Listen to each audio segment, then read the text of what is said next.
Welcome to Makers International, a podcast of makers from 3 countries, 2 continents, and featuring 5 guys separated only by the same language. Here's your host, Richard Morley. Hello. Good morning, good afternoon, good evening, good night, good times, whatever time it is, and wherever you're listening. Joined with me this evening, 2/3 of the Fools and Tools podcast, our usual idiots, Jamie and Joe, and our friend Steve Twiddles, all the way from Ireland. I'm going to rattle through everything because we want to talk about the subject tonight, not all the guff. So this week's shout outs very quickly go to Richard Martin, Harnell Media, and Paul Wilmot's World of Wood. This evening's podcast is brought to you in part by Yorkshire Grit, the Wood Turners Abrasive Paste, and by Chad over at Mancrafting. If you want to know more about our sponsors, go to makersinternationalpodcast.com/sponsors. Chris isn't here, so we won't have any random listener questions, but if you've got questions, leave them in the chat if you're listening live. We're going to talk about Maker Central. Who wants to start? Maker Central. Can we just quickly say, we did apologise on the last one as well, but anybody who did decide to listen to the last one, you deserve a medal because it was terrible. So hopefully this one should be able to go over the event a little bit clearer and you should be able to understand what I'm saying. So you're not quite as drunk. In my defence, I did no talking. It was all you, Joe. So it was your podcast. It's all your fault. I tell you, I do apologise for that. It was literally one of those things. I'm sat there, I'm trying to listen, and they're going to jump in and talk, and I'm holding the mic, and then I'm looking across, and nothing's happening. So it's keep talking, just keep talking. So yeah, sorry. It was absolute bedlam. I mean, the guys that were actually sitting 6 feet in front of us, I don't know why, people were pulling up chairs to sit in front. I don't know what they thought was going to happen or whether they'd actually be able to hear anything. But yeah, even if you were there, you should have been if you weren't. But even if you were there, it was difficult to hear. So hopefully tonight's will go a little bit smoother. I certainly feel, I don't know about you guys, but I certainly feel a little bit more calm because I'm sort of on home turf. Yeah, definitely more relaxed. I don't know, I'm still knackered. Yeah, and me. I know you say that you don't really know why people were kind of sat up front listening, but it felt kind of like why people joined the chat room. Because you're kind of you're part of the show, even if you're not completely paying attention or if you're not completely listening to everything. Because I was one of the people that pulled up a chair and I really enjoyed it. It was just seeing you talking, being able to talk to other people around me and almost feeling like part of the show, even if we weren't really aware of everything you were saying. It still was really nice to be nice atmosphere. I mean, it was an amazing atmosphere. No, I was just going to say, because Steve, you pulled up and were, huffing and puffing. I don't know whether you were waiting for something to happen or not, but you just formed a queue. Yeah, well, what you didn't know was that because we saw Joe stressing out over the sound, I whispered to everybody else, "Come on, let's go and form a queue now, and let's get as many makers up to form a queue and make out as if we're in a rush to get there." And as soon as we all lined up, Joe's face just dropped. It was like, no. So I added the drama in of the tapping foot as well, just to really stick the knife in. Just seeing Al slip on the horse's head as well. That was just what's going on? Who brought the horse's head? Don't blame me. I think that might be Jamie. Cheers, well done. Yeah, that's been all the way to Atlanta. That has. Oh my God. Yeah, traveled the world. It like it had. Well, I mean, we're 4 minutes in, including the intro, and all we've talked about is the kind of the after parties in the bar. And by the time we attempted to do some kind of live podcasting, the show was actually over by then. Yeah. So technically, we haven't even started talking about the show. Does anyone want to kick off? I mean, how did you feel the show went? By the show, I mean in the room between, was it 10 and 6, 10 and 4, something like that? Within office hours, anyway. Anything? I mean, doors. From my perspective, as somebody that traveled over, it was pretty much everything I could have asked for and then some. And we just discussed this on the Fools of Tools thing, but I have known some of these people for months, or some of them even, the better part of a year, but we've never actually physically met each other. And the moment when you showed up at the YouTube space and you see a face that you've been watching for 6 months or a year or however long it's been, and you go, I know you so well, but we've never touched each other, but I'm totally going to give you a hug right now. And everybody was accepting of it. You know, I don't even really like hugs, but I hugged every single person that I knew there because it has been so supportive. It's been such an amazingly helpful group, and feeling like I'm a part of it now, that by showing up at the YouTube space and the event, it was like meeting up with old friends. And that is a very weird thing to describe for anybody that wasn't actually there. I think if you try to explain to somebody who either wasn't there or doesn't really know the internet, to say you went up for the first time you ever met somebody in person and gave them a big hug, they'd probably take a step back from you, I think would be the first thing. That's that is kind of weird. But I think, Steve, were you going to talk about the queue actually when the doors opened and before?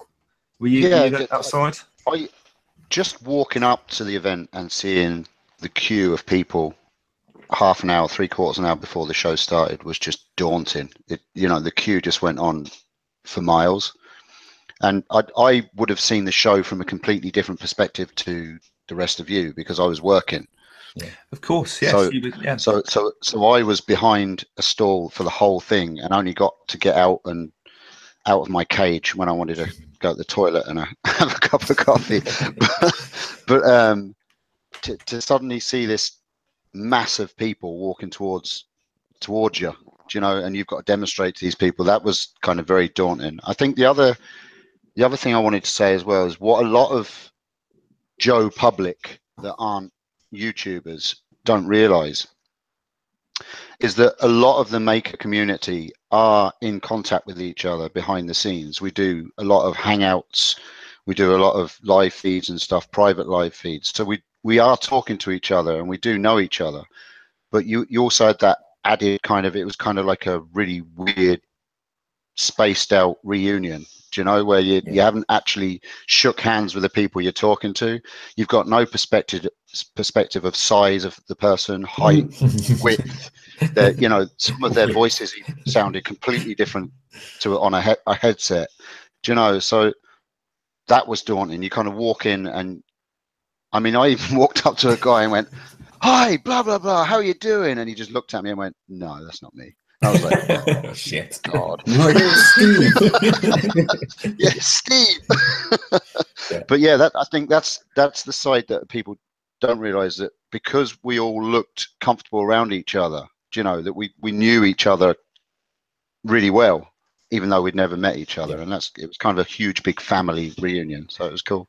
But I know, Rich, you were saying that we haven't even talked about the event. We're just talking about kind of the nights in the bar. But I think that Friday night really helped. There was a lot of kind of ice broken that night and a lot of nerves. But I was super nervous about meeting everyone. I had a real fangirl moment with Chris from Get Hands Dirty. Yeah, just because of, oh my god, no, that's the real Chris. But the funniest thing I found was the queues for people to meet Jimmy the entire weekend, and he was an absolute saint to kind of just be really patient with everyone, still have the same attitude at 6 o'clock in the evening as he did at 10 in the morning. Can't give him enough credit for that. But the funniest thing is, he was the first person I met when I turned up at the hotel, and he was just stood outside on his own and just shook his hand. It's just like, "Hey, hi, I'm Jimmy." And it's just like, I didn't have to stand in line, and it was straight away icebreaker, straight away humility. I didn't meet anyone that weekend that was kind of too big for the boots, and I think that really helped. To your point, Steve, about everybody getting along, everyone feeling really welcome. Well, I met Jimmy. I was coming down from my room after getting showered from the day, and my lift door went shh, ding. There was Jimmy in front of me. I went, "Jimmy, how are you?" And just walked straight past him and carried on, because it was just that awkward. I didn't want to go up to him as if I knew him as best friends, because I could have got slapped. But yeah, it's all right for you saying nice things about Jimmy, but he stole my birthday cake.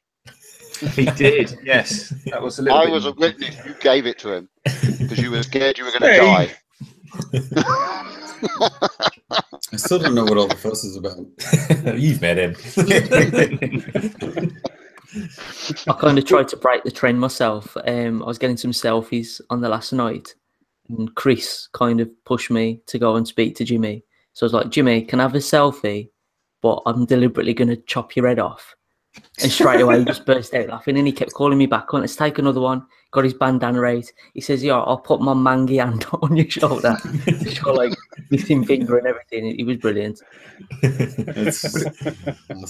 It sort of puts it, you know, people like Jimmy and Bob, and you know all the kind of big names that everybody who it makes things and puts them on YouTube it probably knows.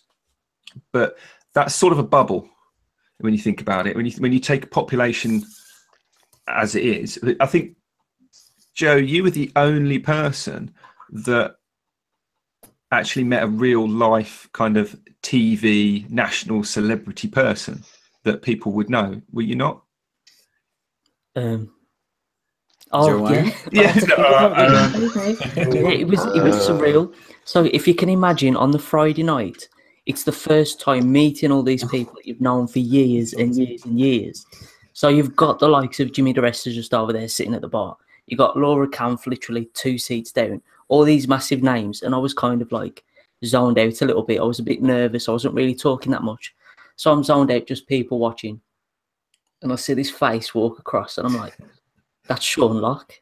And I see him, and I was like, "It is." So I jumped up to chase after him, but where he was going in the hotel looked like he was going to the toilets. So I stopped and thought, "No, where am I going to?" The toilets? Luckily, he carried on, and he was waiting for the lift. So I literally ran up, "Can I have a selfie?" And then straight away I went back. Al was the first one I saw. I was like, I just rammed the phone in his face. Look at that. Look at that. Just walked past. It was weird. I like that you go, "You know who Sean Locke is?" Yes. You go, "Ugh." Exactly. It was great, but yeah. Well, I am disappointed with that though, Joe, because you didn't do the cut his head off picture with him. I know, but some people are worth the effort to get the camera that high. There's one thing I've kind of said to kind of everybody about the whole weekend, and that's kind of bar a few of the trade stands. Like I went the whole weekend not visiting any of them, and I wouldn't have regretted a thing. It is for me again, just like what Chris says about all of the woodworking shows. It's all about the people. Yeah, definitely. You know, and I loved every single minute of it. Yeah, and it still blows my mind that, you know, Nick had the plan for the YouTube space area for all of us to be able to convene, that we're on YouTube and have been chatting with each other for a long time. But it created this welcoming space naturally, right? Like very organically, people saw us hanging out with each other and then kind of felt disarmed by being able to come up, look at the sticker walls, you know, put their own stickers up, and then very easily, you know, turn to the left and go, "Oh my God, you're so-and-so, you know, can I shake your hand?" And watching the YouTubers kind of just mill around that middle area and constantly have waves of fans or people coming up. I don't think it could have been planned that way. Yeah. Because Nick even talked about it on our podcast. That was very much just like, I have an area planned. Yeah. And that's all it is. And it organically became this awesome hangout space. Yeah. So it was really nice. It was the YouTube lounge. Yeah. Fantastic idea on his end. It really was. It was the seating, I think, really that made that, because out of necessity, you've been standing all day and you just go and crash. And you people are on the arms of the chair, you're all huddled up next to each other. Yeah. And then you just have people creating crowds around, everybody's talking. But even just like sat on the floor, if you just said like, "Oh, I went to a woodworking convention and sat on the floor," you're like, "What are you talking about?" You know, but that's not what it felt like at all. I mean, what was the Irish lass's name that we met at the hotel? She came up because we were all sitting on the floor, and she just kind of like sat down next to us and was like, "Hi guys." Yeah. Is it Fiona? Yeah, that's I believe Fiona. so, yeah. That was really nice. Didn't speak to her. Don't trust the Irish. Nah. Or English people that moved to Irish folk. It sort of made a nice kind of transient area. As I noticed on the Sunday, people were just stopping and having their lunch at the chairs. Not YouTube, it's just people that's like, "Oh, there's some seats free there. I'm going to go now. I'm going to have my lunch." And then people would come in and they'd start these little conversations and groups, and you could sort of hear in the chair over the other side, somebody talking about, oh, did you see such and such and so, and it just added to the whole thing, which was one huge melting pot. Yeah, I mean, the other thing, I mentioned it on the failed podcast on the which nobody heard, so you better say it again. The other side of that I noticed being in the trade stand was the amount of wives and girlfriends walking past actually wanting to be there.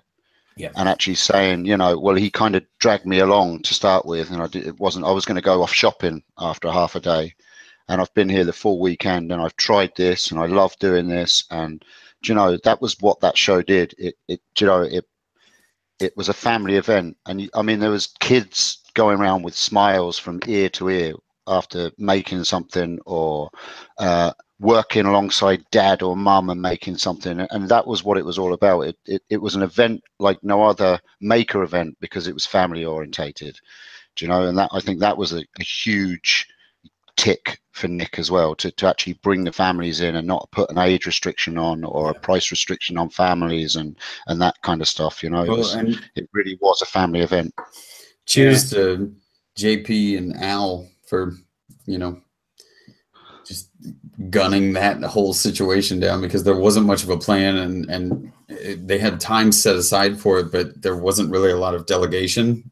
And I just saw JP and Al gunshot, and they went around, found a bunch of kids, got them involved in the mini maker build off thing, and everybody had such a good time. Yeah, because the kids are obviously walking around not being able to allowed to do everything. You know, there was at the show pen turning and whatnot, but Al and JP were amazing. Which I actually found out that one of the people that was in the Great British Make-Off that we did, he's actually quite a very good woodworker. He's part of Wood Club UK, I believe, or something like that. He was part of the one that we did, Al. Right. Okay. And apparently he's actually got a YouTube channel as well. Okay. Well, Sam was in the one that we did. Yeah, Sam Fowler, the farrier, with his kids as well and his missus. That was really nice. Oh, great. Yeah. I completely missed Sam the whole weekend. He was one of probably 3 people that I specifically wanted to hunt down and talk to. Yeah. He's a really good guy. Super nice guy, yeah. And finally got his collaboration piece to me as well. It took like how many months? I mean, we've got a forge coming our way soon, so I'm so happy. You know, Jimmy asked for a 5-burner forge, but we got him talked down to 3. It's gonna be great. I managed to catch Zabrano Woodcrafts straight as he walked through the door, and I was like, "Oh, mate, how you doing?" He's like, "I've watched your channel and all that," and he was like, "Oh, I was worried no one would recognise me." Because as soon as I walked through the door, there you go, someone's caught my eye. Yeah, it was crazy. That was pretty cool. He goes, "Hey, Brett." What? That's something that was very surreal, and it's like coming back from the show. I was saying to my mum and dad, "There's no way that I can tell you about what's happened this weekend without coming across as big-headed." Oh yeah. But I was so surprised by how many viewers actually recognised us, wanted autographs, wanted photos and stuff like that. And I was saying to Richard, like on the last night, it's that kind of thing. You can look at the numbers with your YouTube channel and you can read the nice comments and they really help. But to have that person in front of you saying the same things, like it gave me that much more confidence and realising that it is worthwhile making these videos. People do enjoy watching them. Do you know what I mean? Like it made all the difference for me. Yeah, I think just in the pre-show, Richard, you were talking about kind of this being like the fire under a lot of people, and this one event has kind of either kickstarted a lot of people into doing something that they've either been afraid to do or not had the confidence to do, or the people who are already doing it really giving them a boost and going, you know what, we can take this to the next level, we can speed things up, we can, you know, really ramp it up. I know just from talking to you since the event, Rich, that's definitely something you're feeling. Yeah, I mean, I drove back with Kat, and a bit as Joe just said, anyone that wasn't a maker that I've spoken to in the last week, I apologise to, because it's pretty much all I've spoken about to anyone who is in earshot. I mean, Kat walked away from that and was like, you know, I quite like because she spent about 20 minutes, half an hour with Jamie on the Axminster stand having a play with the scroll saw, which was deeply humiliating, and part of me did die. But it was a worthwhile sacrifice. Genuinely, it was a worthwhile sacrifice, because driving back down the M6, she goes, quite like a go at that. And I mean, it's no secret really now, because we both posted a picture on, I think it was Instagram. She started a channel. So she's clicked the create channel button on YouTube, and she's looking at doing videos. Now, if that's one person coming back from that show out of however many thousand people, there's going to be others. And even if there aren't, even if it's just one person that's come back from that show thinking, do you know what? I'm excited about this, or as we did, half a dozen or more things, that can only be good. You know, it literally has lit a fire under everybody, I think. And I consider this year's show as a prototype for future years. It's a beta test.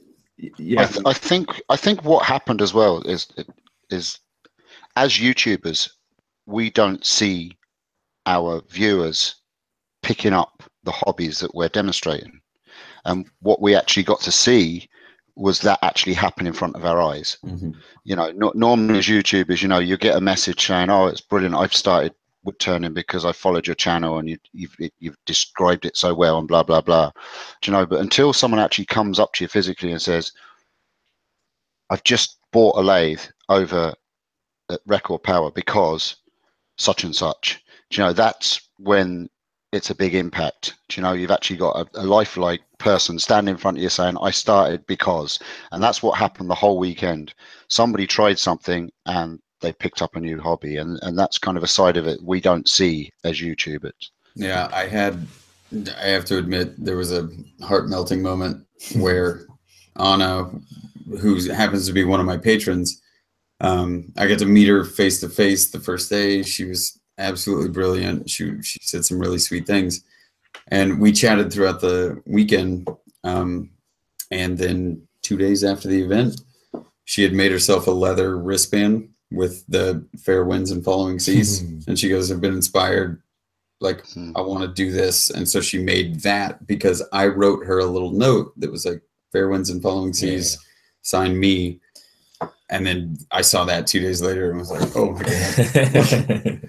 There's actually something similar happened to me as well. There's a lady, Peter Brown would actually tell you, and I forget who else she went over to, but she came over to me. She was a lady in a wheelchair, and she came up and she had 3 pencil rings in her hand. She'd actually wood turned 3 rings out of pencils that she'd stuck together, and she put them on the counter and she said, "I made those because of you and Peter Brown and other people, and I got wood turning because of you guys, and I just wanted to say thank you." And she shook my hand, and, you know, she gave me a hug and she said thank you. I was in a bad way and blah blah blah, you know, the stories that come. And the funny thing was, later on I said, they're really nice, well done, and I gave her back the rings anyway. Peter Brown came up to me about an hour and a half later. He said, "Steve, look at this," and he had one of the rings in his hand, and he said, "A lady in a wheelchair came up and said that, you know, she started wood turning because of me and you, and she gave me one of these." It's like, "Oh, I want one." It's all about the damn subscribers. just while you were talking there, Steve, Paul Lockwood's asked a really interesting question in the chat. That I don't know if anyone's seen this. It says, "Do you think in future years the show would pull so many big names from overseas all the time?" Yes, I think more so. Yeah. I think the people that didn't make it over are kicking themselves. They are. Yeah. Because they're able to reach out to European people. There were so many people there, you know, not English speakers as well, that had come over from different parts of Europe. I don't know how far, you know, flung people. I don't know if there's anywhere from Australia, but I think American people are specifically big names. If they can get over to that show, the biggest making event in the UK, they'd be stupid not to. Yeah, I mean, I'm going to go out on a limb here and be a little bit uncharacteristic. I was speaking to some people from companies, no, seriously, from companies, and they did allude to the fact that there were individuals who didn't come, and the impression I got was that it was because they wasn't quite what they thought it was going to be, or it turned out more than they thought it was. I think people were hedging their bets. Yeah. But I think exactly the same thing happened with, was it Workbench Con? Yeah. I think so. But actually, in future years, and I'll grab you just in a second, Steve, just while I'm on this train of thought. I don't think it will make a big difference in future years whether big names continue to come. No, I was going to say The that, reason I say that is because there's so many people, generally, just sheer numbers of people who put ideas into the pot and that people take ideas from. It would, in future years, it wouldn't make a massive difference if some big names didn't turn up, because that's a lot of money every year, I think, to put on an individual. So who cares? It's going to be amazing. Well, but we're going to the other side next year, regardless. So the other side of it you've got to look at is that you've got how many? There were 6,000 people there, I think, between 6,000 and 8,000 people there over the weekend. Those the ones that picked up a hobby, or the ones that really enjoyed it, have come away and they've told, we'll say, 10 other people, that show was awesome, you should have gone. Next year, when it happens, you're just going to have a big crowd of people coming with each person that was there this year. And it can only get stronger and bigger. And I don't think it matters about the big names. It's nice to have them there, but even if you've got middling names and lower names, the word is just going to get spread just as much as the bigger names. Mm-hmm. Definitely. Mm-hmm. Yeah, and to be perfectly honest, I think one of the things that's going to happen next year is there's going to be more things for people to see and do and get involved in and actually try stuff out. I know for a fact, after we got back and we all did a bit of a hangout at my workshop and at my boss's workshop, speaking to Alex, the guy that I work for, he said categorically, we will be there as the Forge next year. We're going to obviously speak to Nick and see if we can work things out, but we want to be there. We want to be able to offer, like, when we do festivals, we do nail making courses, and it's like 20 minutes, 4 people at a time. You come in, you make a nail, like you forge your own nail, and just as a very quick taster.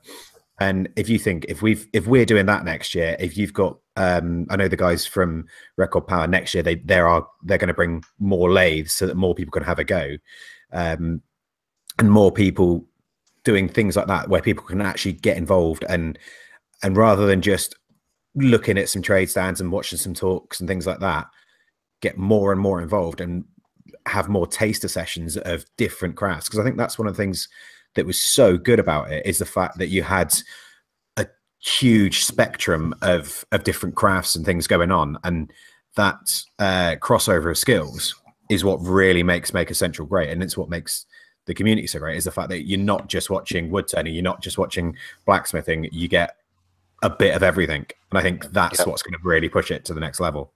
Yeah, and that's why I think, that's why I refer to it as a prototype, because from what you were saying with Record and the lathes, I've never been to any show anywhere where it has been, I can literally rock up and use a machine. Yeah. I've been to loads of shows where I can rock up and watch someone like Steve demonstrate a machine. That happens all the time. So what we've done now is what Nick has proved, and what everybody else who went to the show has proved by association, because if they hadn't have gone, it wouldn't have been the success. They've proved that it's possible. So there's no more, we can't do that because of insurance, because we can. People can turn pens, they can scroll saw, they can make leather bands, they can use hot melt glue extruding 3D printer pens. It's possible, it's been done. So why not expand on that, make it all for everybody in a bigger way? Yeah. You can also add the likes of, you could have like, watch Richard using a router, watch me using a scroll saw, watch Al sitting in a corner swearing to himself. Hey, I've not been this so far. Thank you. So rather than watching the people that come with the company use their own tool, watch actual YouTubers use the tool. Yeah. As well. I think that's something you said, Rich, on one of the drunky nights, was like basically make with your makers or something like that. It was that really sounded like a powerful message. Yeah. Like, yeah, I mean, in my booth when I was demonstrating, the look of shock on people's faces when I said, "Well, come around and have a go." They were really. Do you know people go to those shows not expecting to be able to go, and do you know? I think what's killed that. You used to be able to do that years ago. I know you used to be able to go into a blacksmith's and he'd let you fire away and have a go. You used to walk into a workshop, a mechanics, and he'd let you help out doing a ball joint or whatever. Nowadays, the insurance has just killed everything, and everybody is just so afraid of the insurance side of things.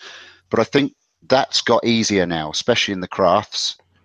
And as long as each maker has covered their own insurance, I think that does get easier, and you don't have to do a big show insurance, which is what was crippling and killing the big events because of the cost of insurance. So, yeah, I mean, it was brilliant to have people joining in. Yeah, I have to say, it's all well and good going and turning a pen or playing with a scroll saw or making a leather wristband, and I'm not going to detract from that because it's awesome, and you can't say anything other than that. It's for everybody, regardless of who they are, what they're interested in.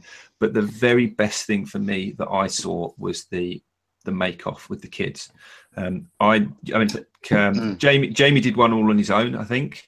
No, with Al. It was with Al. So Jamie and Al did one. Joe and I did one.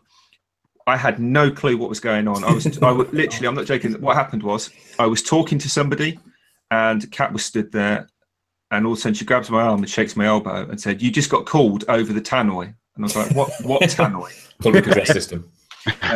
Didn't hear anything, so I wandered over, got there, and Joe was freaking out because we just a little no idea what was happening. That's unlike Joe.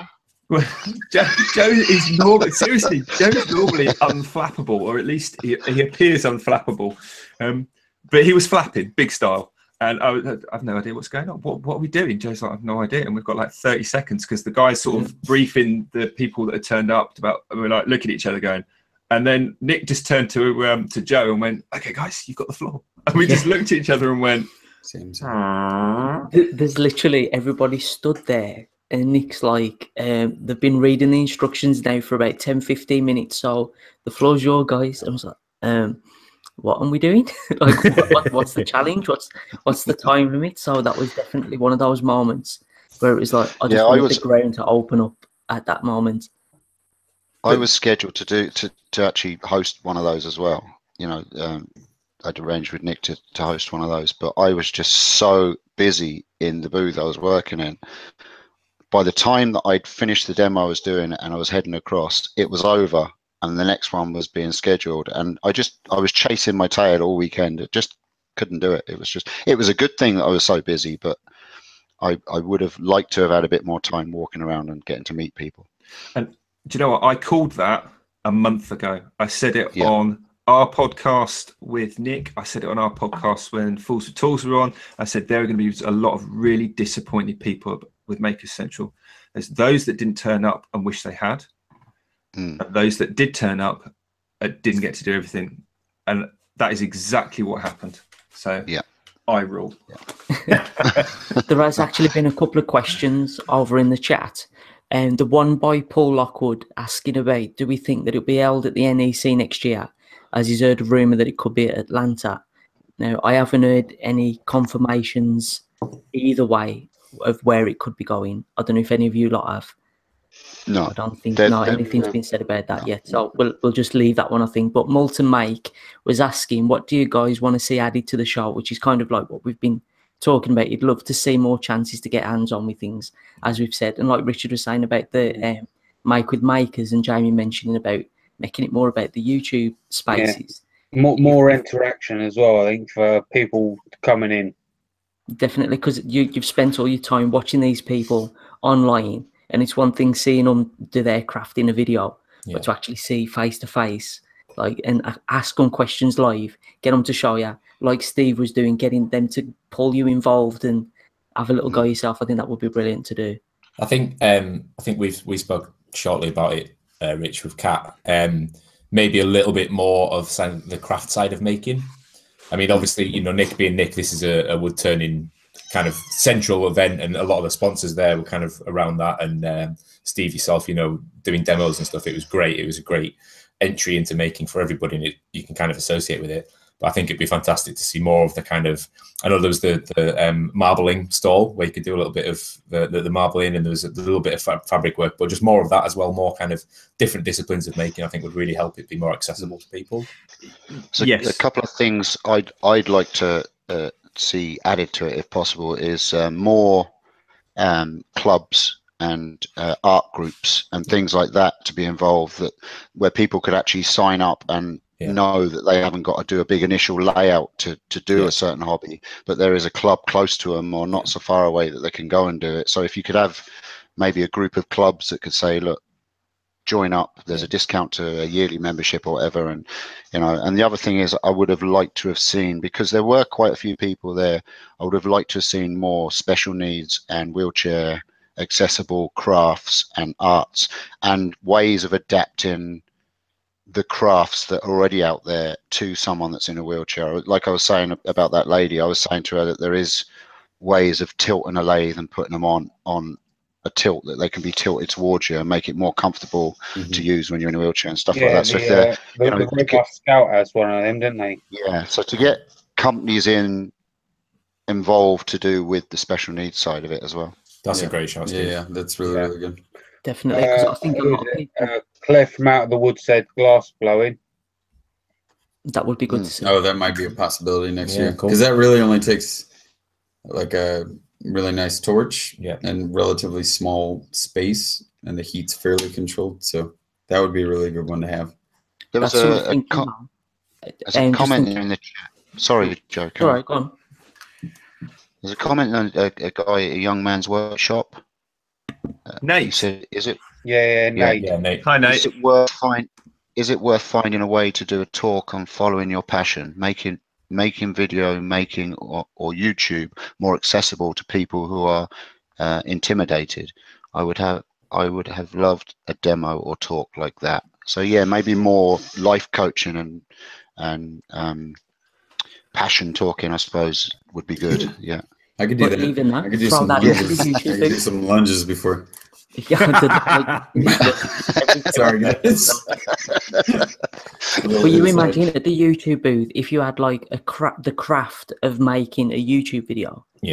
To have like, and then anybody, like you tag team somebody in, right? You've been here for 10 minutes. I'll take you off, and then I'll talk about how I do my videos. Somebody, I'll pull you off. Easy. I don't mean to jump in on everybody here, but I don't think there's a problem with kind of discussing it openly here, but there are talks. Like, we've already jumped on this between the Fools with Tools guys and the Makers International folks. I've chatted with Nick a little bit.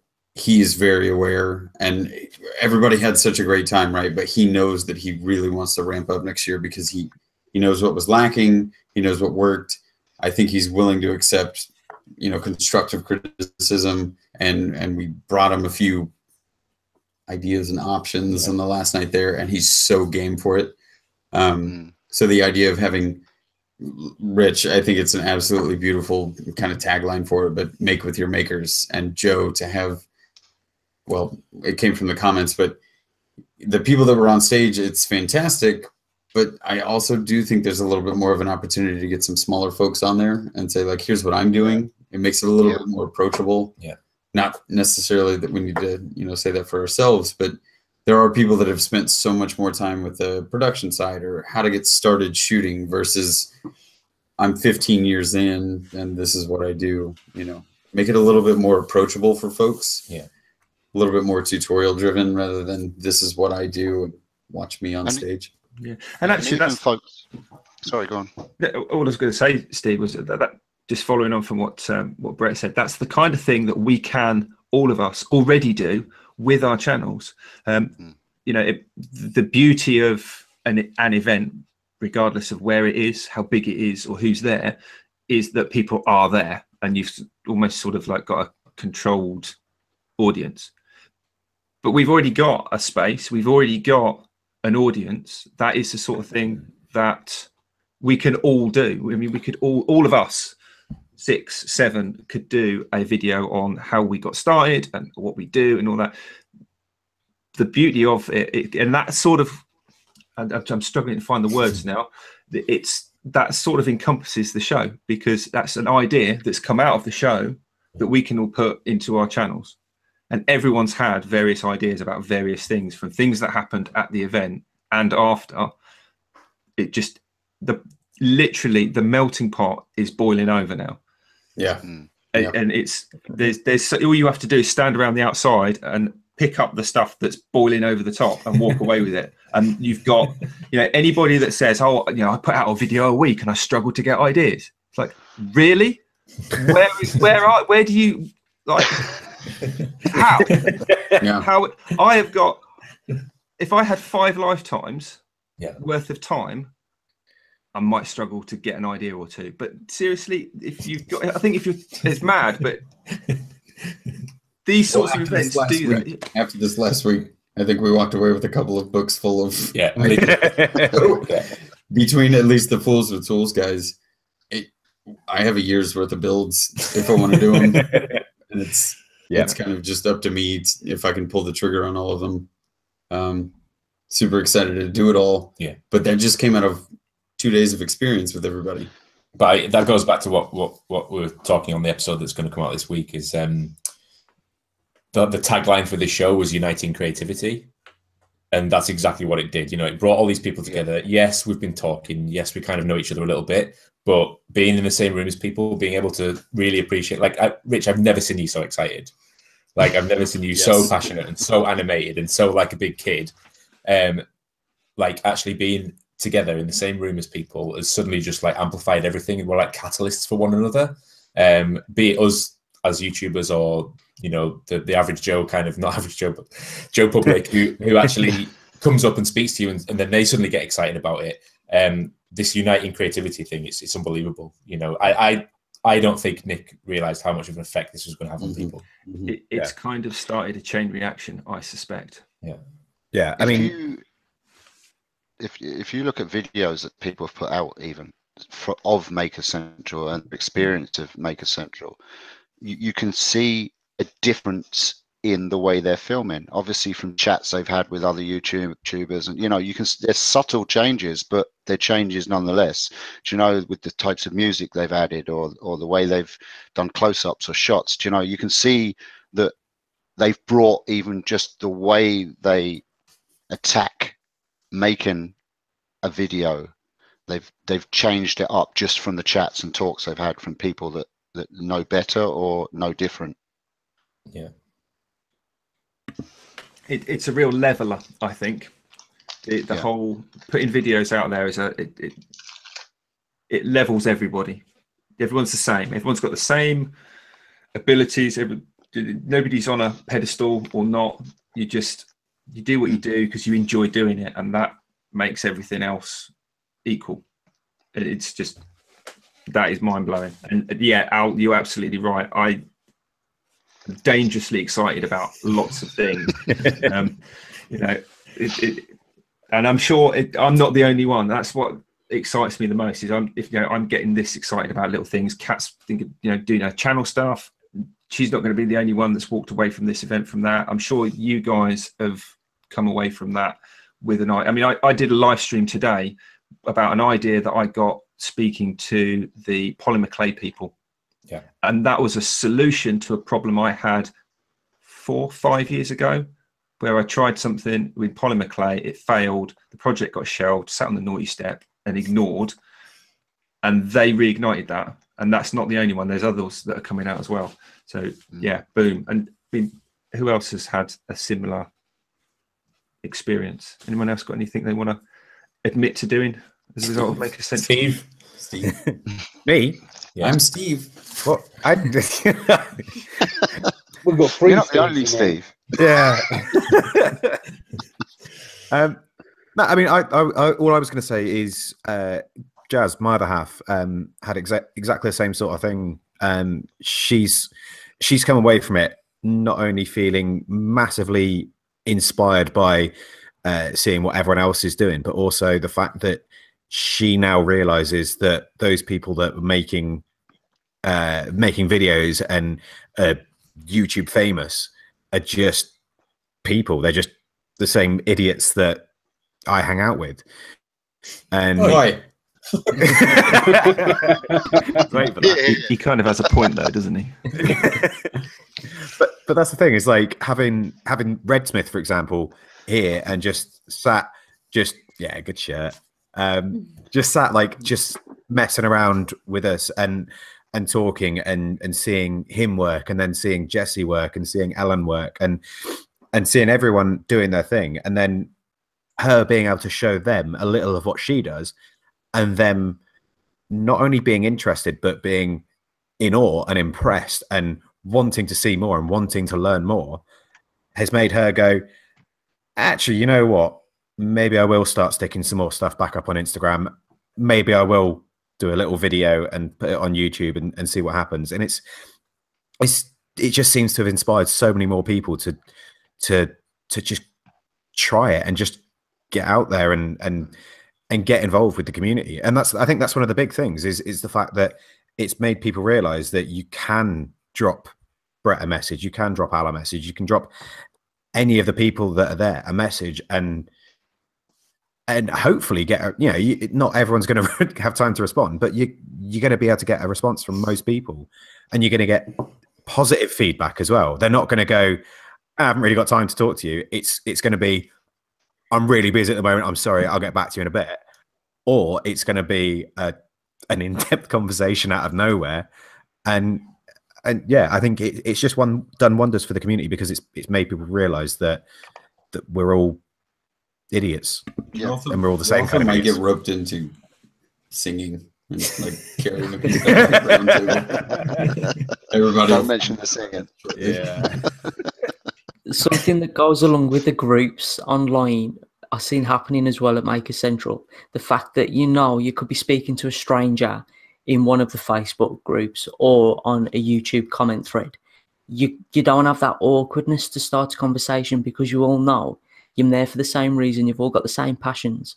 You might be in different crafts, but you can literally just say, you're right. And then you're off onto something. You've just talking about the booth that's over there making the leather bracelets, and you'll both have that similar interest.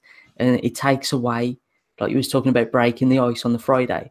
I was expecting to meet people and there to be some kind of awkward introduction, but there wasn't at all. I didn't have any awkward moments of, oh, I want to say hello, but I don't really. It was just instant. It was like carrying on that conversation that we've all been having for all these years. Yeah, definitely. I don't know about. Oh, I didn't know if the mic was on. Sorry. Joe can edit that. I'll just pretend it didn't happen. I don't know if this happened to anyone else. I had only met 2 people face to face prior to the Friday night, and that was Carol from KK Make and Jamie and April Wilkerson. But April wasn't there, so April doesn't count. Sorry, April. It's okay. I've got her pen blinks. What? I'd never met a single person before, but I met Joe and I met Chris and I met Steve, even Al and Brett and Steve. And I think Steve was there as well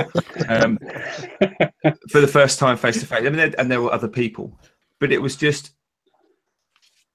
like I'd known them all my life. You kind of start off with the conversation you'd had before, and then there were other people which I'd never met online, but I'd spoken to, or people that had watched me, and there was no awkward. Oh, yeah, you watch me. I've seen you. And you guys must have had that as well. I mean, how many people had you met previous to the show? I knew Jimmy. Yeah. I'd literally never met a single person prior to that. Well, no, sorry, scratch that. Laura and Jocko. I got to meet them, and I've hung out with Laura a couple of times. But as far as the non-high tier people, it was 0. I think I'd met everyone that come over from the States. Okay. Yeah, you went over, didn't you? You did me a I've never met you, JP. Don't lie. Apart from Brett. But I love knowing that. Or Steve. I didn't even make it inside the hotel before I got Scully's bull. JP was like, right, here we go. And that started off my Maker Central, was getting a gift that I got to watch a video of a few months back for my sidekick. It was amazing. Oh, God, it was amazing. I had met quite a few of the people from the UK just through the UK and Ireland woodturning symposium. So they would have, I would have met. I'd met Joe there. I transported Jamie there. I think, yeah, and then most of the other UK people, I'd met Carol and loads of people anyway. I'd met, but the American side of it, no, I'd never met. Well, I talked to them, but never met them. Something that really helped me, I'd met people at UKIS as well, like Steve just said. So that like gave me a good grounding. But the weekend before at McAfee, spending the time with Al and Sophie, it gave me an idea of what to expect. It was a different event. It was a different atmosphere. Sorry. But that was kind of that intense. But it was like the intensive, I'm going to be with these people who I know, but I don't really know. And I'm going to be with them all day. So if we don't get on, this is New York. And Al literally walked around the corner, arms out, bear hug, and it was like, this is the first time meeting. He's coming in for a hug already. But it was like, that's what it's like. That's genuine what it's like. It's brilliant. Yeah, no, I mean, I think before the Makers, I'd met Al like for half a day, and that was it. And I hadn't met anybody else yet. Almost every single person I met either came up to me and, we had a big hug and just kind of said hello, like really excited, like hello and welcome. Or they came up to you and went, and I'm Steve. Oh my God.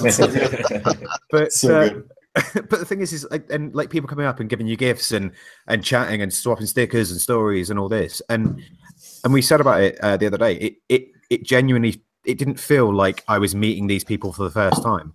It felt like I was seeing friends after not seeing them for 6 months, a year, and it was just this bizarre connection that we've all seemed to have and we all seem to share. Just really seems to have brought us all together, and it just feels like meeting up with old friends and not meeting people for the first time. Well, the guy that's to blame is now in the chat. He's just popped in, Nick. Yeah. Hey, Hi, Nick. Blame Nick. Hi, Nick. It's all your fault. It's all your fault. Yeah. Yeah. Well, I'd met Richard a couple of times before, so I wasn't that excited about meeting him. Anyone was. But it was exciting meeting Kat. She's all right. She's into scroll sawing as well. It makes it even better. My soul floats away. Corrupted out.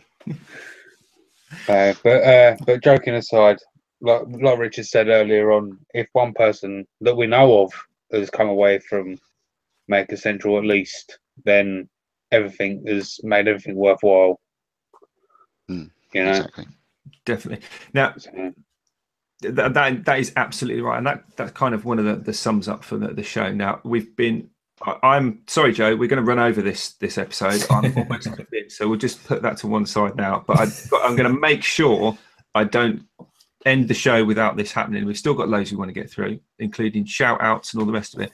But what was your each one of you, every single one? What was your best moment at the show?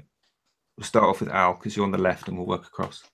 Without a shadow of a doubt, it was the bike that Jim made. He was the most humble guy. There was a point where he wasn't going to bring the bike. He was nervous about it. It wasn't perfect, and he was worried people would judge it and stuff. And to be in a parking lot, we're making a bet house in a parking lot. To be in a parking lot with the Redsmith and Craft with Ellen, putting the finishing touches to a handmade bicycle with a little copper badge that Andy Pugh made. It was just this weird sort of metaphoric manifestation of this whole event. And there was, G Customs was filming it as well. Kiel was out there, who'd basically kind of emceed this whole event. and it was just this fantastic amalgamation of creativity. You know, the bike was called the Spirit of Creativity, and then Spirit of Collaboration. Spirit of Collaboration, and then to see, you know, Laura riding it around the foyer of the hotel, it was just like the icing on this cake of this fantastic weekend. So for me, it was the bike. I don't know about you, Brett. Sorry to steal that if that was yours. No, well, you made a big Yeah, that was totally my thing as well. Yeah. You made a big point of it on our recording this week, and made it kind of a hassle for me to edit. Sorry about that. No worries. I still have to. I have to bring up the little girl that came up on day one. It was. I had Scully sitting over on the couches, and this young girl walks up to me, and I'd have to estimate maybe 6 or 7 years old, and she comes up and just goes, "Is Scully here?" I was like, "Yes, in fact, he is." So I go over and, you know, pick up Scully and bring it over to her, and she's holding it and like says hi to Scully, and then her dad walks up, who his name's Jamie Reeder. He's a patron of mine, and he goes, "Hey, I'm Jamie." I was like, "Oh, Jamie Reeder." And he goes, "Oh my God, you know my name?" And I go, "Yeah, of course I do. I mean, it means a ton that you're a patron." And then I got to have like a 20-minute long conversation about his family watching my videos, and his daughter liked all the pirate stuff in it. And admittedly, I'm not a huge fan of children. It's like kids and I have like we can be at arm's length from each other. But this little girl gave me a hug before she left, and I remember just feeling my icy heart melted just a smidge that day. And it was amazing. Like, it was an amazing feeling that this young girl watches my videos with her dad, who is also a patron of mine, and it's a complete stranger. You know, we chatted through the internet, and now I feel like we're absolute buddies, and I appreciate his support. But beyond that, I love having conversations with the guy. Awesome. It was amazing. That kind of thing absolutely kind of solidifies what you're doing, and also what a great many other people are doing, and that what they're doing is worthwhile. And that's something that I struggled to get my head around. Was, and you talked about the gifts. People had made things in their workshop, brought them all the way over to Birmingham, and then gone, "Here you go, I made this for you." I'm like, Yeah. What? Should I go grab him? Yeah. You're mad. That's how I felt, and it's exactly how Brett was saying about, you know, his icy heart melting. It just totally makes everything worthwhile. So, but how about you, Jamie? Anything to highlight?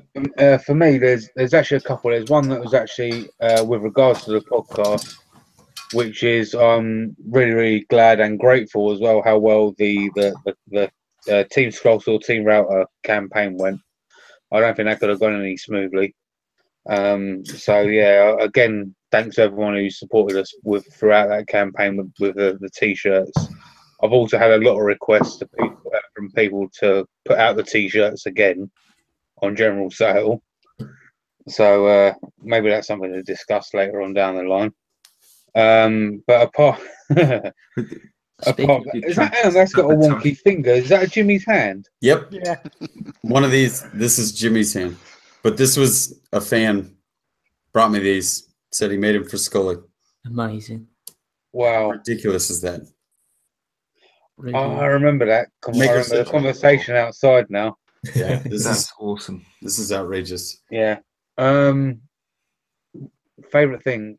I think one of my favorite things has to include Jimmy and also Jacko. I actually shared a taxi coming back from the show back to the hotel, and Jimmy was doing his best British impression. Oh my god!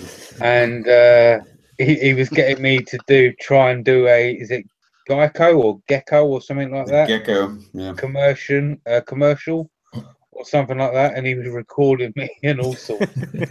And he was getting me to promote my channel and all sorts, and I kind of said a few things in the camera. I don't think he's going to be putting into his channel, so who knows. I'm sure you'll show up. So yeah, I kind of said that I was Jimmy's bitch. He's probably really low on vlog footage, so he'll take what he can get. Yeah. So yeah, I think that was it. One of the many altercations I had with Jimmy, I think. There you go. I think you're going to be the vlog. Just Jamie, Yeah. just hanging out with Jamie. And he stole my cake. Shut up, Steve. Yeah, he did, JP. He did. Yeah, Yeah, there you go. I've given up fighting. I think the highlight of the show for me was the thank yous. The people that I spoke to that actually said thank you for making the videos was like, it really took me back. It was the fact that I always had to turn around and say, like, no, it's me that should be thanking you, because I'll do the videos to give me a reason to get up in the morning. So to have people turn around and saying it's kind of similar thing for them, that they use making as their escape, and they enjoy being able to watch the likes of us mess about making stuff. Like, it gives them escape. And there was one lad that really stood out to me. I think he said he was 18 years old, and he's took up a college course doing joinery, and he's training to be a furniture maker purely based off watching the YouTube videos. And it was things like that, to think to guide a life so like strongly in that way, so you could sit down and start watching YouTube videos, and that's going to change your outlook on what you want to do as a career, and actively take steps into education to make that a reality. It really hit home of the power that the community has, the power that the online community has, especially. It stuck with me. That's the best way I can really put it. It's helped a lot on both sides, I think. Mm-hmm. It just mad, absolutely blown mad. I was looking through the comments there. You're talking about meeting people and all this happening. I'm just seeing through the chat, and I very rarely watch in fact, I never watch the chat. If I'm honest, normally somebody else is doing it, but just literally scrolling through the reams and reams of comments. Mythic Industries 2 weeks ago, maybe not this one, but Sam the Farrier, and Paul Wilmore, Soph, Andy Pugh, all these people I know as faces, as individuals, having met most of you, and that's bonkers. It's just insane. Truly. What about you, Steve? Have you got or is Joe just about to dive in with the comments? I was just going to quickly say something. I think because there's a lot of people who watch videos. Just make it quick, because we don't want to run over. Oh, no, I'll be quick as I can. Who don't actually comment on the videos. They don't comment on Facebook. They don't like participate in that side of the thing, which I think they will do now after attending Maker Central.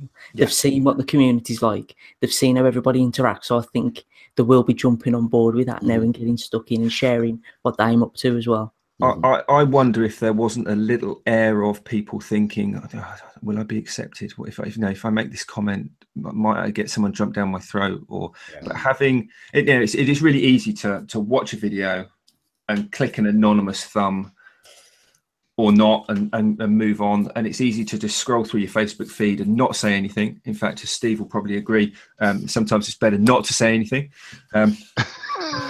But now, having met people face to face and got stuck in and meeting people face to face, I think almost without exception, people will go, do you know what? These people are actually human. They are inviting and they are willing to interact with me, and I will be accepted.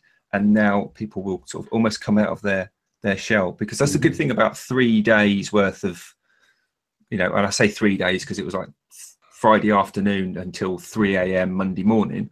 Yep. You can't edit your personality. You can't reshoot that meeting or that scene. And if there are any cracks, they will appear. Yeah. Probably at 2 a.m. in the bar, but they will appear. And if there were cracks appearing, I didn't see very many at all across the board at any time. So that that says everything about the That's people. why I went to bed early. Yeah. So Joe basically, he only did 2 hours at the show. He ran around with his camera and then shot off, and then we saw him, I think, for tea, and then he did the podcast. Apart from that, I don't think. In fact, you went home, didn't you? You didn't even stay at the hotel. You were commuting. Exactly. I'm teasing. Keep away. Yeah. people are contributing, people are getting stuck in, and even if they're not going to be starting to put videos out or Instagram stories out, I think there will be more interaction from people, and that's going to be wonderful. Yeah. Absolutely wonderful. I want to know Steve's favorite part, because I like when he talks about it. If you don't mind. What? This Steve or that Steve? You're my Steve. Sorry, no. Both Steves, you first. Whatever. Apologies. Well, Al kind of stole the best one with Jim's bike, because that was insane. But for me, like the best bit, which is a completely selfish thing to say, was just before we were going on stage and seeing all of these people just suddenly start appearing with stickers on saying, "Hello, my name is Steve." Because it was so incredibly bizarre, like, and being a bit socially awkward anyway, and having all of these people not only know who I am, but be in on a ridiculous, stupid joke. It's not a stupid joke. It's great. It was insane, and it was massively inspiring. Made my nerves even worse though. But yeah, it was so weird seeing it from this bunch of people, and it not just being like one or two like friends that might have been in on the joke sort of thing, or friends of the podcast that might have been on the joke. It was just like 30 people all of a sudden in the crowd with these stickers on. Like even Laura had one of these stickers on, sort of thing. And yeah, it was horrifying and beautiful at the same time. So yeah, that was it. Cheers. That was good. That's great. I think that's another thing that's going to come out of Maker Central is the sort of the in joke. Taking a piss out of me? No. Generally, I mean, look at this down the line. Obviously, it was a little bit of a dig at you, but that's kind of. I think a lot of people, when you watch people who are into the community side of making YouTube videos, not necessarily making videos, but whether it's a gaming video or whether it's a lifestyle video or whatever it is, the kind of Tim Schmoyer-y sort of genre of video making, they talk about having those kind of core followers, yeah. And I think that is what has Maker Central has created, is a core of people, and and you've proved that that's a kind of an inside joke for the podcast, your podcast, but you've brought that across, or rather Ellen has brought that across. One of your core followers has now extracted that from the Fools with Tools kind of cell and brought it into the wider cell. And then virus. Well, that's a really good analogy, kind of in a good way, maybe an antivirus.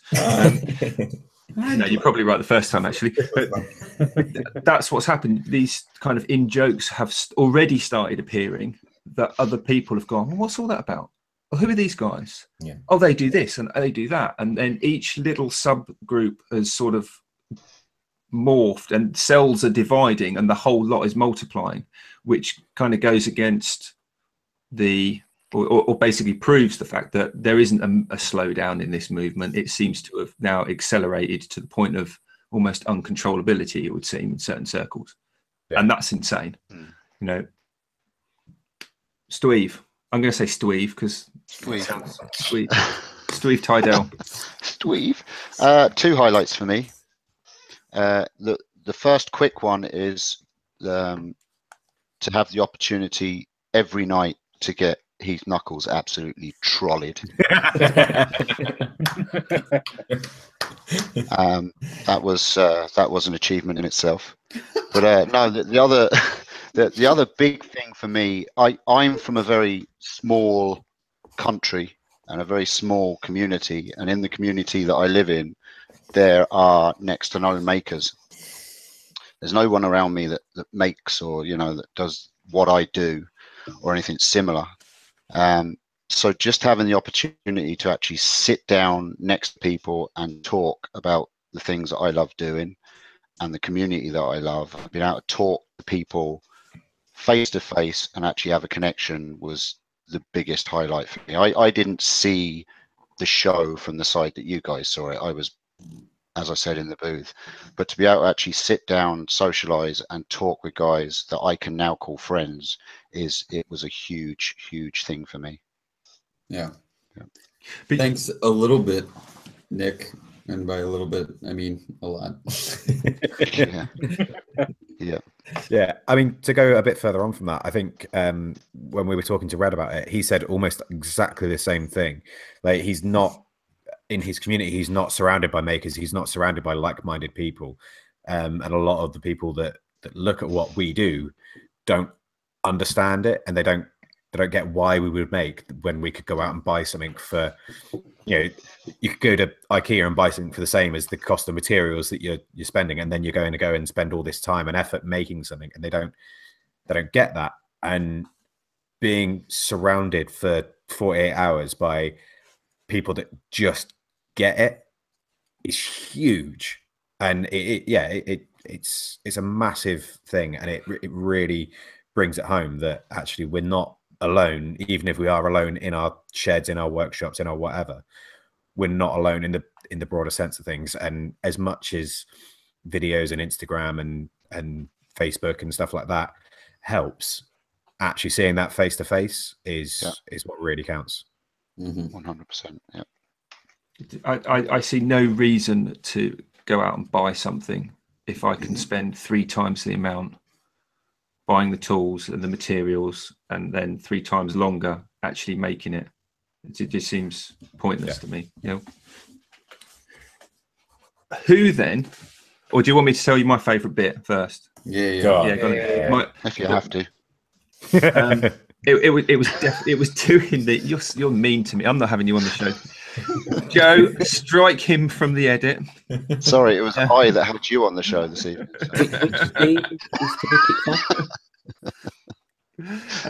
My favourite part of the whole event was, in addition to everything you've already said, it was the fact that it was the people. They just seeing people. I quite like people watching, and Steve, I think from where you were on a booth demoing, at those kind of little breaks where you weren't demoing and you got your head down and you were, effectively talking to a very small number of people. Yeah. You got loads of people walking past, and just sitting down, just having our sandwiches on whichever day it was, probably both, and watching people going back with the excited kids because they were off to go and do something, and the excited kids that are coming back from doing something, and not people going, oh, can we go now? People were genuinely excited to meet people, to be met by people, having done something, to go. It was everywhere. The whole atmosphere was a buzz. And you go to a lot of these shows where it's quite a subdued atmosphere. It's all very sort of not somber, but very it just is, business-like. But not even business-like, but yeah, I suppose business-like in a way of people were, very polite and very, orderly and all that. It was kind of organised, excited. It was like it was like walking past a school at lunchtime and hearing all that bustle of excited kids running around, screaming, and that was everything all the time, from the minute people started coming in to the minute they left. And you can't fake that. You can't just let it just happens from the people who are going. But the other thing I wanted to ask was, because we always do a shout out, we're 15 minutes over, so we might as well just crack on. 15, 30, it doesn't really matter, does it? Makes up for last week anyway. Yeah, absolutely. We'll try and give the people a little bit extra back for did we? I don't think we did. We didn't. That will be our lost show. We always do a shout out. I've been watching loads of YouTube, and that's born from meeting these people. I've watched more of Brett's videos. I've watched. I'm slowly going through my watch later list, and because I'm actually now sitting down with Kat and watching these videos as well.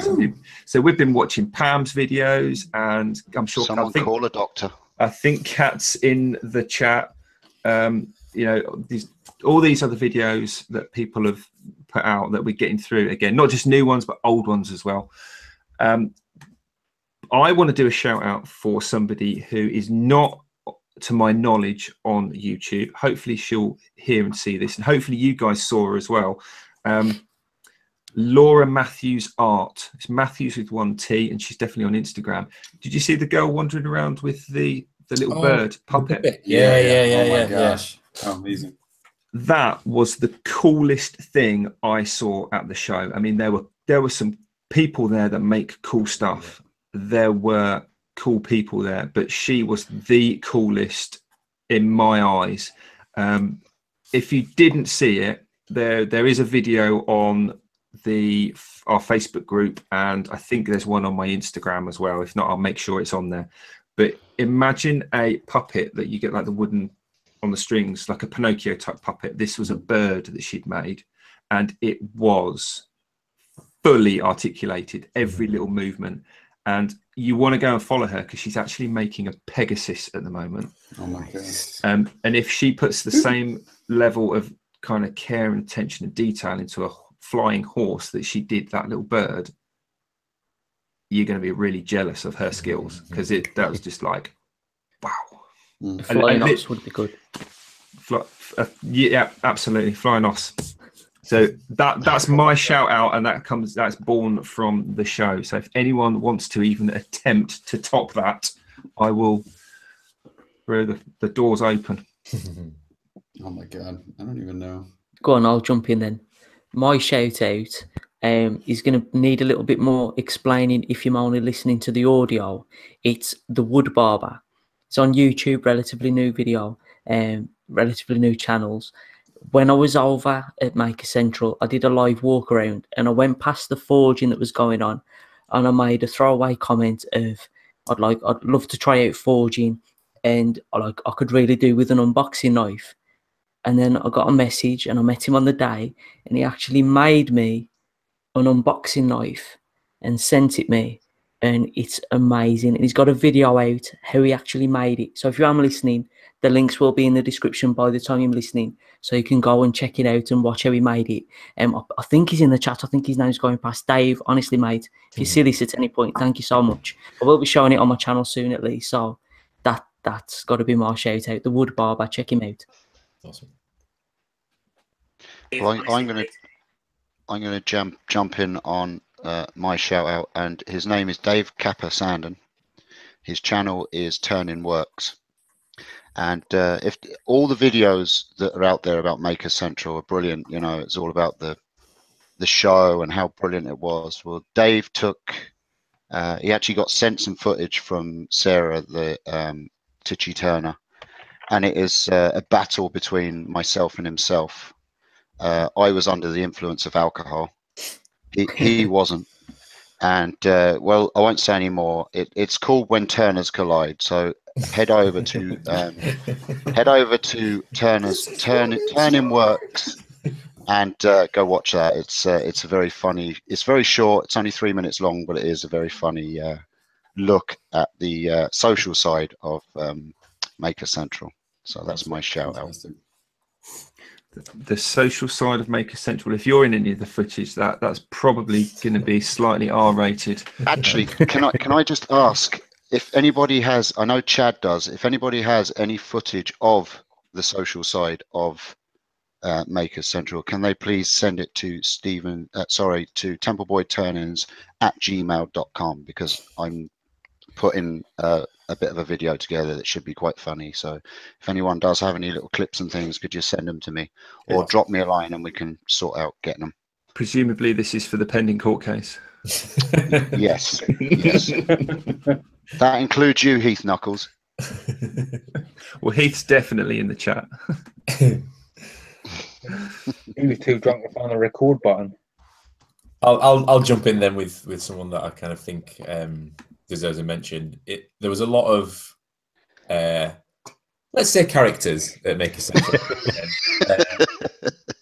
Gobshites like myself, and there was a lot of big personalities. There was a lot of loud voices. There was a lot of sort of fun and boisterousness.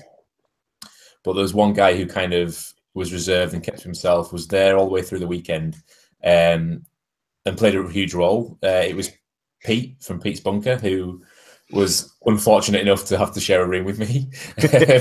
So I apologise for Friday nights especially.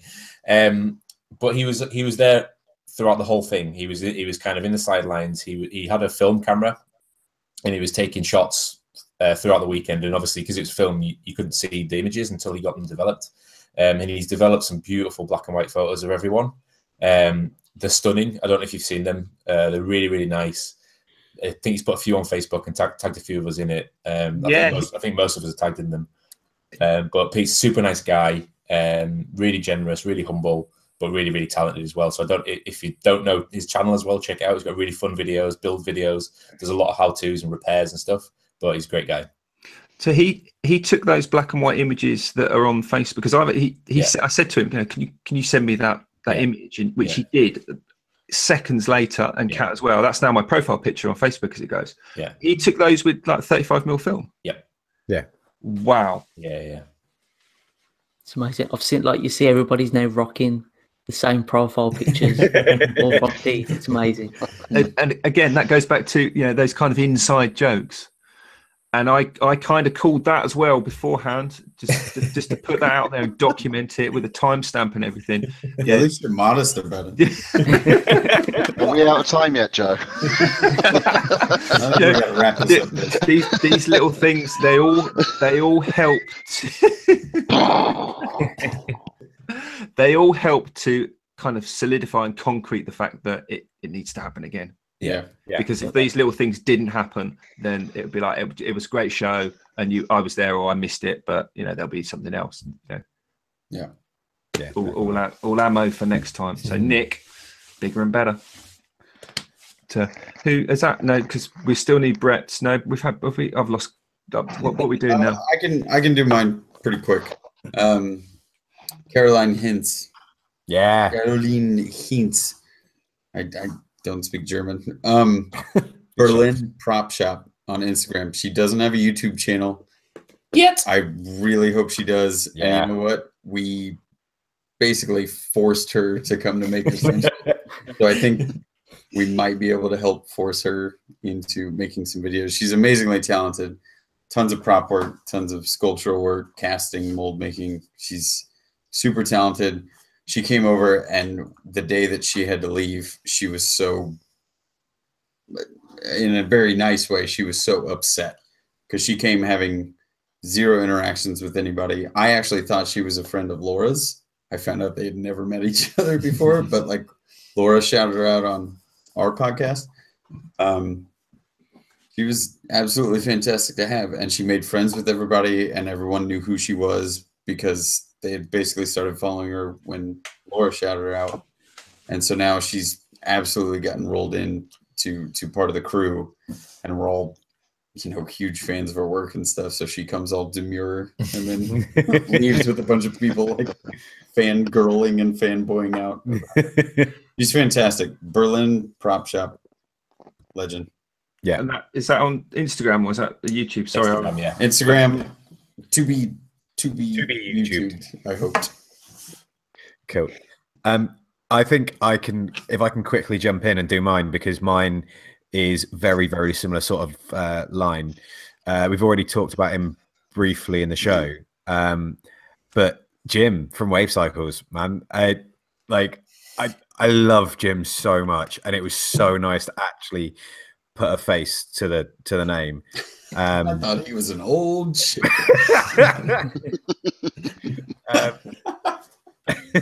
Sorry, guys, I was editing our podcast today. He's such a nice dude, and he's a perfect example of why something like Maker Central is such an important thing. Is because he came along and he was a bit about coming along. He didn't want to come because he was intimidated or whatever, and obviously with the bike, and he didn't want to bring that because he wasn't sure people would like it, and he wasn't sure it was finished and all this. But then he came along, he met everyone, realized how much we all love him, and then he's left kind of going, maybe I will make another video. Yeah. and that's huge. Like he does such cool work, and he's got so many amazing talents that I would love to see more of him on YouTube, on Instagram, more Jim, More Jim. more Jim, more Caroline, more Happy. Yes. But I guess it's down to me. Oh, go on, Richard. Well, I was just going to say, I don't want to leave you out, Jamie, because you've always got something good to say. Well, guys, sorry, we're over. And you're a very good liar. No, not at all, mate. But all I've got was basically to follow on from what Steve said about more and more. And I've noticed this, and I'm sure everyone else has. And if you haven't, shame on you. But by meeting people, talking about people face to face, my Instagram feed has improved no end because I'm now following more of the right people. And that's as a result of this fair. Also, I'm kind of trying to drag it out just a little bit because I just got a message from Chris, who obviously isn't on the show with us tonight. He's still in Canada over with Mark Christopher. And it was something along the lines of the one show that he missed, and we can't shut up, and we're now half an hour over. So I'm sort of dragging it out a little bit. Really, eh? But I'm trying to do it subtly. It's hurting me as well.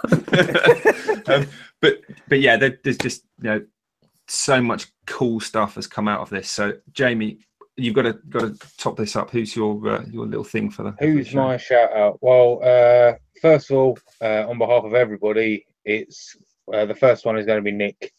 Yep. Just for the fact that it's a Maker Central show. Yeah. Yes.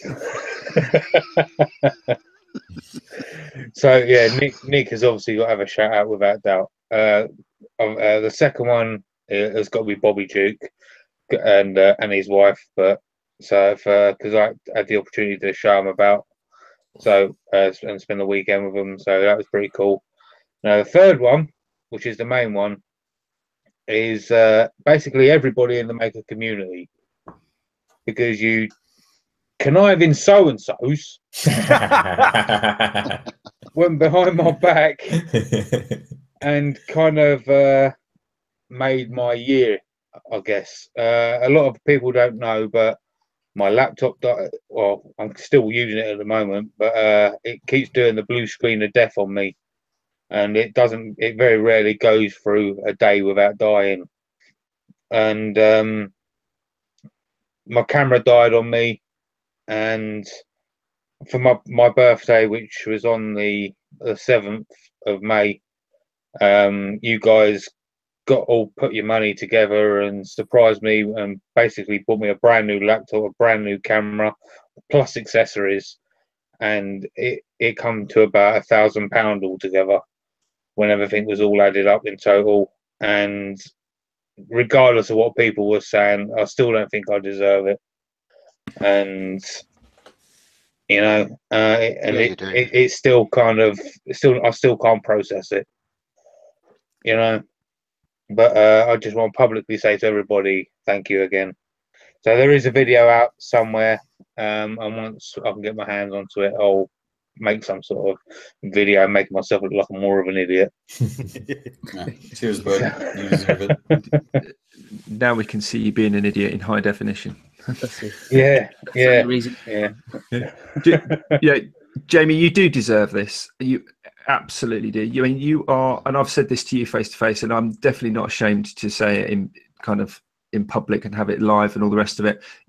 You are one of the pillars of the community. You might not think you are because you might not have, a bazillion subscribers and, sponsorship contracts coming up the yin yang. But people know who you are. People love who you are. People love you. And that is why people are willing to get behind you and make sure that you are able to do what you do, because you are who you are. It's just as simple as that. You can't argue with that. Tough. Shut up, wind your neck in. You're great. Yeah. Mm-hmm. You happen to be a scroll soarer, but I must be a someone because I'm wearing a Skull and Spade t-shirt. Hey, it's just another reason why everything is great as it is. So yeah, let's try and wrap it up now then. Yeah, let's make it an hour and a half. I don't think you're gonna have too much editing to do. Guys, thanks for coming on. I know you've got better things to do than sit rambling with us losers, particularly. Well, not necessarily, probably least of all you, Steve, actually. Oh, But, I just video to do. Everyone's got other things to do. What I do want to do is thank everyone who's in the chat, because I don't know if this happens every week, and if it does, wow, but there are a bazillion people still watching for some bizarre reason. It's Sunday night, no one's got anything better to do. So thanks everyone for listening. If you are indeed still listening, if you're not, we'll say what we like about you. That's it. We'll be back next week. I've no idea what we're talking about. I've no idea who's going to be on, but I think we'll probably cobble something together as usual. Absolutely. Awesome. Good do. See you next week, guys. Catch you later.